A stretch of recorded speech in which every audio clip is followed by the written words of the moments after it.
Alkisah, di Kerajaan Daha, Kediri, Jawa Timur. Hiduplah seorang Brahmana yang bernama Empu Sidimantra.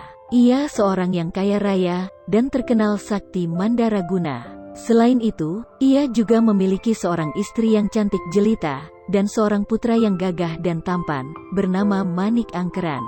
Meski demikian, raja itu tidak bisa hidup tenang dan bahagia, karena anak semata wayangnya, Manik Angkeran, memiliki sifat tidak terpuji, yaitu gemar berjudi. Ia selalu mempertaruhkan harta kekayaan orang tuanya, dan berhutang kepada orang lain ketika kalah berjudi. Hal inilah yang membuat Empu Sidimantra dan istrinya merasa resah, karena hampir setiap hari, orang-orang mendatangi rumahnya untuk menagih hutang putranya. Keadaan tersebut berlangsung hingga bertahun-tahun, sehingga lambat laun, harta kekayaan sang empu terkuras habis. Pada suatu sore, Manik Angkeran pulang ke rumahnya, dengan nafas tersengal-sengal.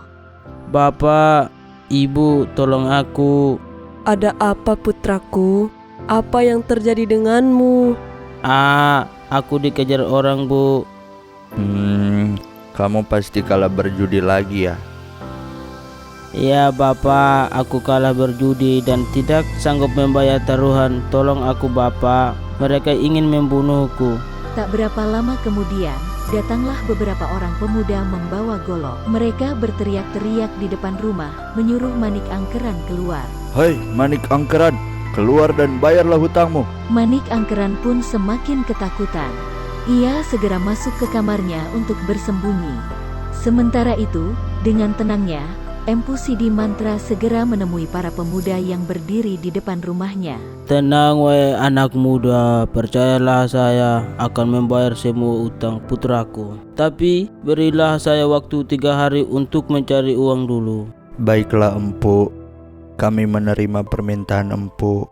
3 hari lagi kami akan kembali kemari untuk menagih janji Empu." Pada malam harinya, Empu Sidimantra berdoa untuk memohon pertolongan kepada Tuhan Yang Maha Kuasa.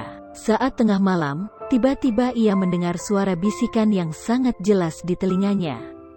"Hai Sidimantra, pergilah ke kawah Gunung Agung. Di sana ada harta karun yang dijaga oleh seekor naga bernama Naga Besuki." Keesokan harinya, berangkatlah Empu Sidimantra itu ke kawah Gunung Agung. Setelah berjalan cukup jauh dengan berbagai rintangan, sampailah ia di tempat tersebut. Dia pun duduk bersila sambil membunyikan genta atau lonceng saktinya, seraya mulutnya komat kamit menyebut nama Naga Besuki. Tak berapa lama kemudian, naga itu pun keluar dari tempat persembunyiannya. "Hai Kisana, kamu siapa dan ada apa kamu memanggilku?" "Saya Empu Sidimantra dari tanah Jambut Biba. Maksud kedatangan saya kemari untuk meminta bantuan." "Apa yang bisa kubantu, hai Empu?" Empu Sidimantra pun mengutarakan maksud kedatangannya. Karena merasa iba, Naga Besuki segera menggeliatkan tubuhnya. Seketika itu pula, emas dan berlian pun berhamburan keluar dari balik sisiknya. "Bawalah emas dan intan ini, Empu. Semoga cukup untuk membayar hutang-hutang putramu. Tapi ingat, jangan lupa untuk menasihati putramu agar dia mau merubah perilakunya." "Baik Naga, terima kasih atas bantuannya." Setelah mengambil semua perhiasan emas dan intan tersebut, Empu Sidi berpamitan kepada sang naga. Setibanya di rumah, ia langsung memanggil putranya. "Wahai putraku Manik Angkeran, Bapak akan memberikan semua emas dan intan ini kepadamu, tapi dengan satu syarat, kamu harus menjanji untuk tidak berjudi lagi." "Baik Bapak." Manik berjanji untuk tidak berjudi lagi. Empu Sidimantra pun percaya begitu saja pada ucapan putranya. Akhirnya, ia menyerahkan semua perhiasan emas dan intan tersebut kepada putranya. Dengan perasaan senang dan gembira, Manik Angkeran segera menjual semua perhiasan emas dan intan tersebut. Setelah itu, ia pergi membayar hutang-hutangnya. Ternyata, uang hasil penjualan emas dan intan tersebut tidak habis digunakan untuk melunasi seluruh hutangnya.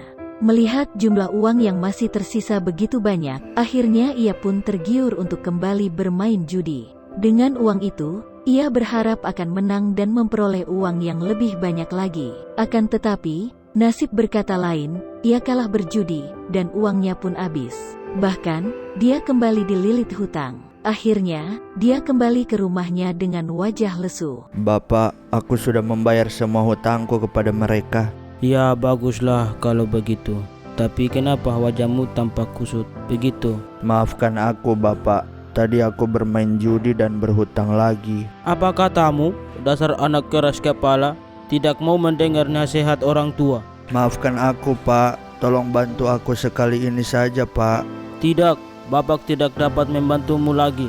Bayar sendiri hutang-hutangmu itu. Manik Angkeran pun tidak bisa berbuat apa-apa. Ia kebingungan mencari cara untuk membayar hutang-hutangnya. Di tengah kebingungannya, tiba-tiba ia teringat bahwa bapaknya memperoleh perhiasan emas dan intan di kawah Gunung Agung. Ia pun nekat mencuri genta milik bapaknya, lalu pergi ke kawah gunung itu. Setibanya di sana, ia bingung lagi karena tidak mengerti doa dan mantra yang harus diucapkan. Akhirnya, ia mencoba membunyikan genta itu tanpa mengucapkan mantra. Setelah beberapa kali membunyikannya, tiba-tiba seekor naga besar keluar dari sarangnya dan menghampirinya. Ampun naga, jangan memangsaku. Hai anak muda, kamu siapa? Kenapa kamu membunyikan genta itu tanpa membaca mantra? Aku Manik Angkeran, putra Empu Sidimantra. Hai Manik Angkeran, ada apa engkau memanggilku dengan genta yang kau curi dari bapamu itu? Manik Angkeran pun menyampaikan maksud kedatangannya. Ia mengiba kepada naga Besuki agar ia diberikan harta yang melimpah untuk membayar hutang-hutangnya. Naga, kasihanilah aku. Orang-orang akan membunuhku jika tidak segera membayar hutangku kepada mereka. Melihat kesedihan Manik Angkeran, sang naga pun merasa kasihan kepadanya. Baiklah, aku akan membantumu, tapi kamu harus berjanji untuk berhenti berjudi. Setelah itu, sang naga segera membalikkan badannya, hendak mengeluarkan emas dan intan melalui sisik ekornya. Begitu ia hendak menyetakkan ekornya, tiba-tiba, Manik Angkeran segera menghunus kerisnya dan memotong ekor naga itu. Tak ayal lagi, naga Besuki pun meronta-ronta dan menjerit kesakitan. Ketika ia membalikkan badannya, Manik Angkeran telah pergi membawa ekornya yang penuh dengan emas dan intan itu. Ia berusaha untuk mengejarnya, namun putra Empu Sidimantra itu sudah menghilang entah kemana.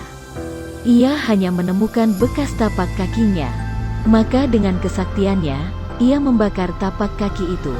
Manik Angkeran yang telah pergi jauh, meninggalkan kawah Gunung Agung pun merasakan kedua telapak kakinya terasa panas, dan lama-kelamaan seluruh tubuhnya terbakar, hingga akhirnya menjadi abu.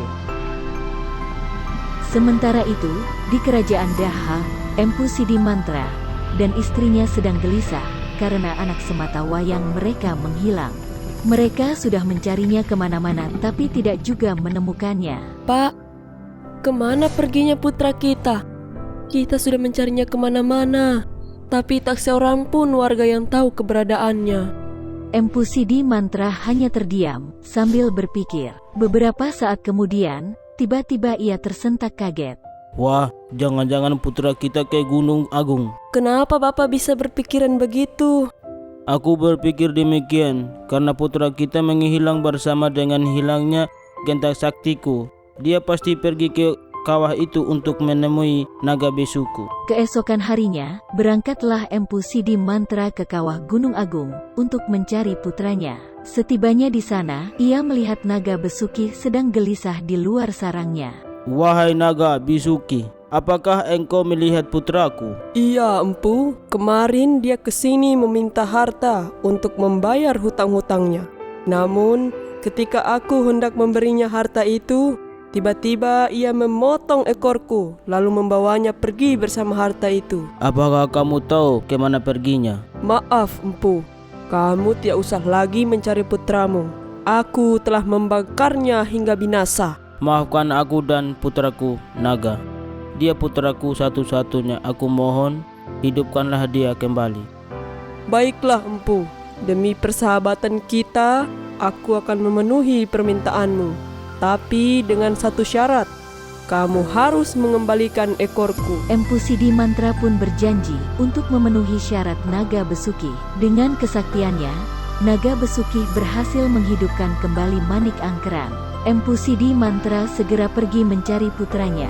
Setelah sekian lama mencari, akhirnya ia pun menemukan putranya di sebuah hutan lebat dan kemudian mengajaknya kembali ke kawah Gunung Agung untuk menemui dan mengembalikan ekor naga Besuki. Setibanya di kawah Gunung Agung, Empu Sidi Mantra segera mengembalikan ekor naga Besuki seperti semula.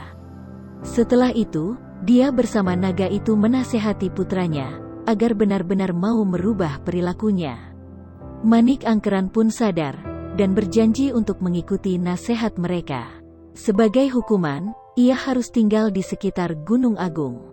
Akhirnya, Empu Sidi Mantra pun kembali ke kerajaan Daha seorang diri. Ketika tiba di tanah benteng, ia menorehkan tongkat saktinya ke tanah untuk membuat garis batas antara dia dan putranya. Karena kesaktiannya, bekas torehan tongkatnya bertambah lebar sehingga tergenangi air laut, dan lambat laun, tempat itu berubah menjadi sebuah selat. Oleh masyarakat setempat, selat itu dinamakan Selat Bali.